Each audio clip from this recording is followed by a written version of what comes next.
शहर हैदराबाद में महकमा अजीम तर बल्दिया हैदराबाद ने डेंगू और चिकनगुनिया के फैलाव से निपटने के लिए एक जामे फैलाव शुरू की।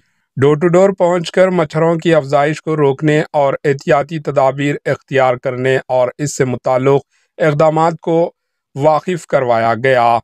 पेश है इस खुसूस की कुछ झलकियाँ। Bureau report HN news.